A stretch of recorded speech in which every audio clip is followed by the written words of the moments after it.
BSKY card बा नवीन card बा आपण मैंने जानी कि जो विजु स्वास्थ्य कल्याण योजना बा विजु स्वास्थ्य कार्ड यही कार्ड रे जो रोगी मैंने चिकित्सित होते हॉस्पिटल थ्रो घर हॉस्पिटल थ्रो एणिकी विजु स्वास्थ्य कार्ड बंद हो नहीं कौन अपडेट आसी आउ यही विजु स्वास्थ्य कार्ड केते दिन चलो आपण मानक ए वीडियो में संपूर्ण तथ्यटी जनइबी आ जो मैंने चैनल को नुआ कर चैनल को सब्सक्राइब करने जो पाखे घंटी चिन्हटी अच्छे दबे नोटिफिकेशन ऑन कर दिंतु कहीं सरकार एवं चेंज हो सारा बर्तमान नुआ सरकार गठन हो सारे तो से विजु स्वास्थ्य कार्ड को लेकिन से कौन कार्ड आरंभ करने जाऊँगी ताहा आपण मानक ए वीडियो संपूर्ण हस्तांतर करेबी अवगत करेबी आपण माने जदि चैनल को नुआ कर आसंती तो आपण माने जानिथिबे कि बीजेपी एबे राज्य सरकार गढ़िबे हेले जेते पर्यंत नुआ कैबिनेट गठन होई आयुष्मान योजना लागू न होईची से पर्यंत बीएसकेवाई योजना बलवर्त रहिबो बोली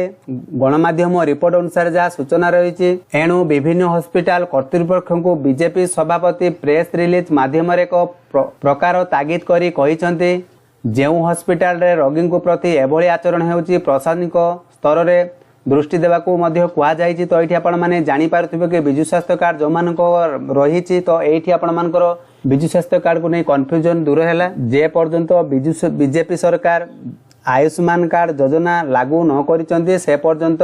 बीएसकेवाई कार्ड बलवर्त रहिबो बोली जा गणमाध्यम रिपोर्ट अनुसार सूचना रही ये थिला संपूर्ण अपडेट आशा करते वीडियो मध्य आपण माने संपूर्ण सूचना जानि पारथिबे जो माने बुझी पारु नांती कमेंट बॉक्स रे कमेंट लिखि जणंतु आपण मानको संपूर्ण सहायता करिवि आ आपण मानकर जो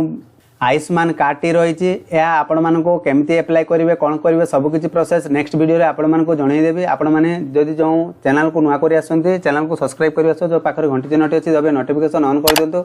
जहाँ फल एमती नुआ नुआ सूचना पासन आपण माने एई चैनल थ्रू जानि परिबे तो सेतिकी पर्यंत रहउची बाय बाय टेक केयर।